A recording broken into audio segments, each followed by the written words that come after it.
Потребни се суштински реформи во судската власт, а не зголемување на платите, повтори првиот човек на извршната власт. По отпочнатите реформски проекти кои предвидуваат и поголема финансиска независност на правосудството и поголема отчетност и одговорност во работењето на судството, председателот на владата ја искористи отворената постапка во судот во Страсбур за екс-министерката Јанкуловска во контекст да го каже својот став за судството. Конкретно овој случај, видете кој го водеше, тоа е случајот Тенк, и видете каде се наоѓа тој судија денес. И не престанува тој судија. Сега ги атакува пензионерите за линеарното зголемување на пензиите. Сака тоа право да им го одземе. А од друга страна бараат двојно, тројно поголеми плати, а гледате какви пресуди политички, октруирани, носат. За жал, мораме да се срамиме и црвенееме пред Страсбур поради ваквите малкумина судии, ќе повторам, кои што за жал го контаминираат нашето судство и малкумина обвинители кои што за жал го контаминираат нашето обвинителство.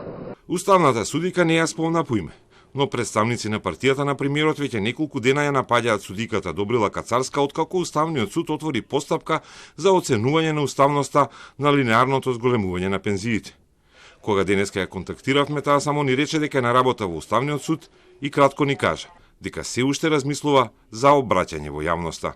Уставниот суд и председателот на Уставниот суд Дарко Костадиновски на наши прашања ни одговорија дека не смее и недозволиво е да има политички напади врз било кој судија и остануваат на реакцијата од петокот. Одлуката за пензиите донесена во согласност со деловникот на Уставниот суд со мнозинство гласови на судиите по 17 представки за линеарното зголемување на пензиите. Судиката Кацарска била известител во тој предмет. Свесното пласирање манипулации представува притисок врз судијата известител и врз целата институција и е опасен преседан во случај кога некоја одлука не им одговара на политичките субјекти, се прогласува за партиска.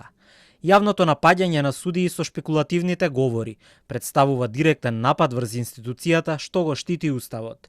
Прашањето на пензиите не смее да се користи како алиби за политичко влијание или вмешување во работата на судот.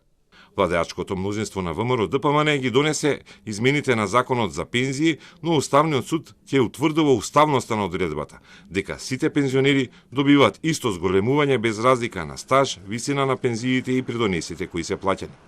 ВМРО ДПМН уште при изборот на Кацарска за уставен судија критикуваше и обвини дека тоа е награда за тоа што како кривичен судија таа осудила поранешни министри од партијата.